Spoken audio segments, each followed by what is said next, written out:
Welcome to a deep dive into what is, I think, culinary perfection.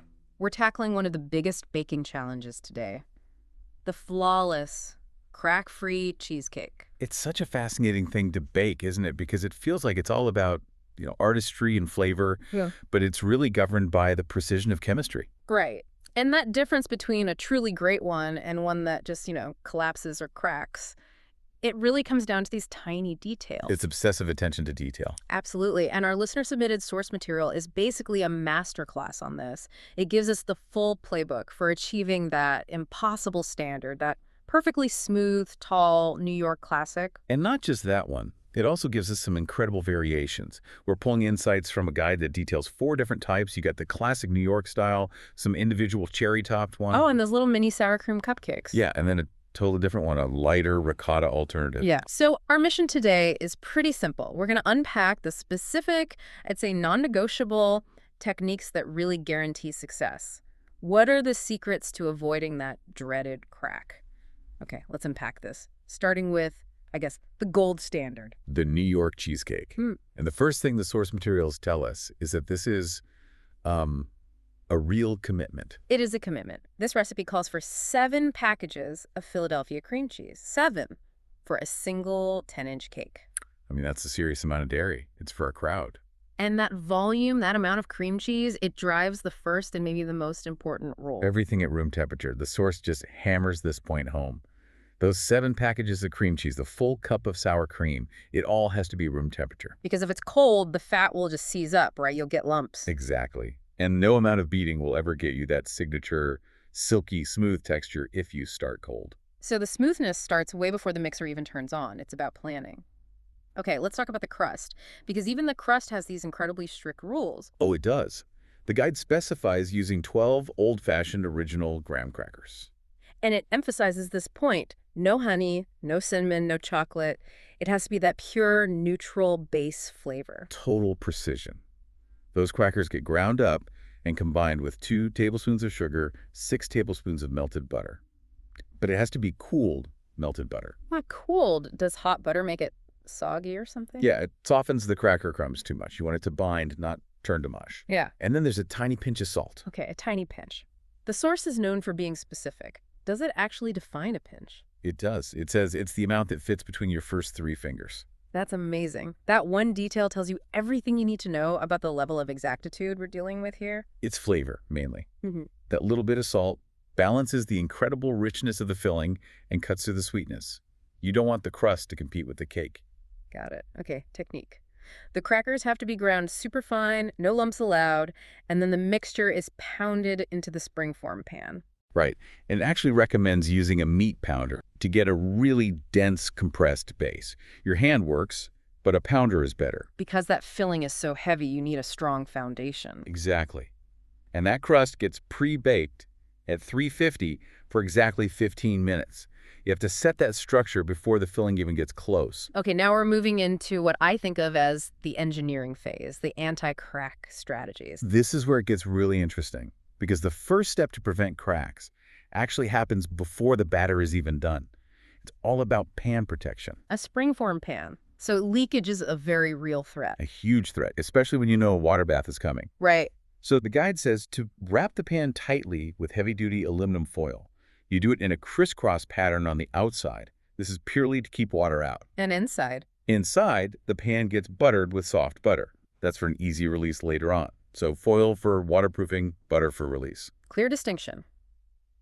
Let's get to the filling. We've got our room temperature cream cheese. It's beaten till it's soft. What's next? Next are the structure builders. Flour and sugar. So half a cup of all-purpose flour and 2 1/4 cups of sugar get combined. Then that mixture is added to 1 cup of sour cream and some vanilla. Now we have 5 eggs to add, too. The mixing choreography is key here, isn't it? It is absolutely key. You incorporate the flour, sugar, sour cream mixture and the eggs alternately into the cream cheese. Huh? And the eggs go in one by one. Why alternately? What does that prevent? I mean, what's the science? You're building a stable emulsion. Oh. If you just dump 5 eggs into that much cream cheese and start beating, you can get separation. It can almost look curdled. Oh. By adding the structure and the eggs a little at a time, gently, you're building it layer by layer. The fats and liquids stay perfectly blended. Build it slowly, build it strong. That makes perfect sense. Okay, now for the most famous strategy of all, the water bath, the bain-marie. This is it. This is the ultimate crack prevention tool. You place your foil-wrapped pan inside a larger, deeper pan. Then you pour in boiling water, How far up? about halfway up the outside of the cheesecake pan. Using a kettle helps control the pour so you don't splash water everywhere. So why does this work? What's the physics behind the steam bath? It's all about contraction. A normal oven just blasts the pan with dry heat, so the outside edges of the cake cook and set way faster than the center. And that tension between the fast-cooking outside and the slow-cooking inside is what creates the crack. Exactly. The bain-marie creates a humid, gentle steam environment. It regulates the heat, keeps everything tender, and lets the whole cake cook slowly and evenly from the center out to the edge. It's just genius temperature management. And that gentle heat is also why there's a dual temperature bake. Right. You start it at 350 for 45 minutes to get the structure started, but then you have to immediately drop the heat to 325 for another 30 minutes or so. That slow finish is the non-negotiable step for perfection. You got it. The New York style is the benchmark, but the source material is great because it shows how that same batter can be transformed. Let's talk about the mini cupcake shortcut. This is such a great idea for a party. You use the exact same 7-package New York batter, but you bake them crustless in a muffin tin with paper liners. And there's a crucial tip here, right? Yeah, you have to spray the paper liners with non-stick spray. Even though it's paper, that high-fat batter will stick like crazy if you don't. Now, here's a huge difference. These minis do not need a water bath. No, not at all. They bake dry at the full 350 degrees. Why is that? The physics just change. With a little cupcake, the heat penetrates the whole thing so quickly and evenly that you don't have that slow cooking center problem.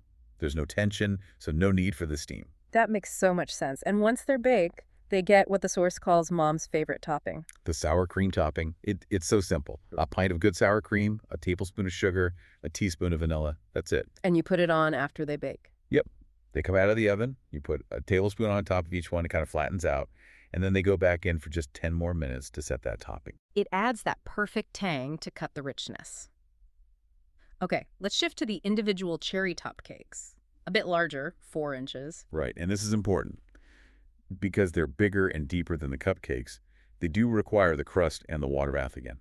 So the size increase brings back all the anti-crack engineering. It absolutely does. But for these, the really detailed work is in the topping. 2 pounds of pitted cherries. Half get pureed, half stay whole. And there's a very specific instruction for straining that puree. Yes, you strain the juice, but the guide is very firm.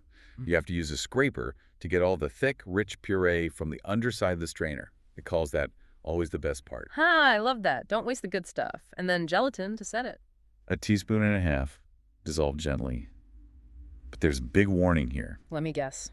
Don't use too much. Exactly. The source says too much gelatin and it tastes like stiff jelly. You want a set liquid, not a rubbery disc. So you top the cakes with whole cherries, pour over that juice, and chill them for hours. Okay, let's shift gears completely. We're leaving the dense, creamy New York style behind and moving to the ricotta alternative. Different texture, different rules. Totally different. If New York style is about rich and smooth, the ricotta cake is lighter, more textured. It's flavored with a heaping teaspoon of both lemon and orange zest. What's the biggest structural difference we need to think about with ricotta? Water. It's all about water management. Fresh ricotta has a ton of moisture in it, way more than cream cheese.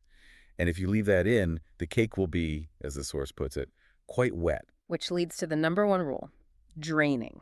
You have to drain 2 pounds of fresh ricotta for a couple of hours. And how you drain it is, again, very specific.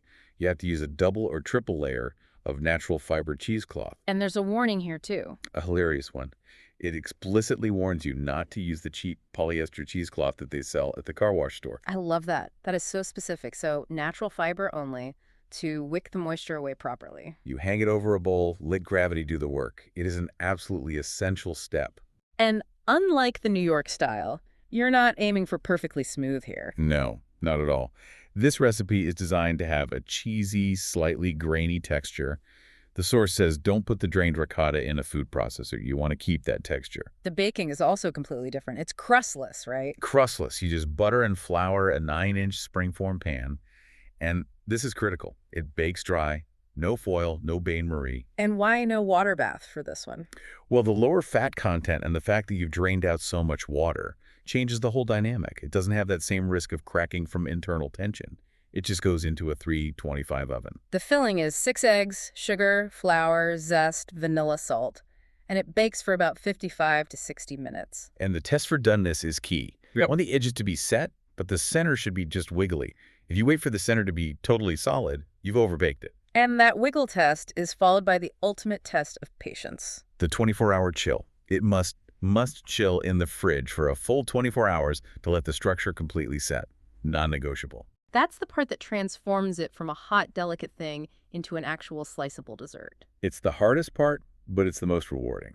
So what does this all mean? I mean, this deep dive wasn't really just about ingredients. It was about precision and how that precision changes depending on what you want the final product to be. Right. We learned about the dual temp water bath for the high-fat New York style, the absolute need for room temp ingredients, and then this completely different need to drain ricotta with natural cloth to avoid failure. And it seems like success in every case lies in honoring those very specific pre-baking steps. The foil, the chilling, the straining, the mixing choreography. The processes are non-negotiable. Perfection is all in the prep. Exactly. If we connect this to the bigger picture, what's so fascinating is how the solution to a big problem like a cracked surface or a wet cake, it never lies in some last-minute fix.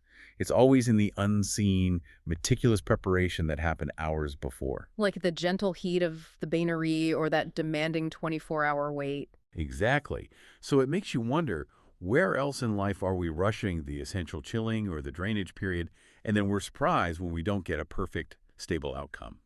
That is something for you to mull over.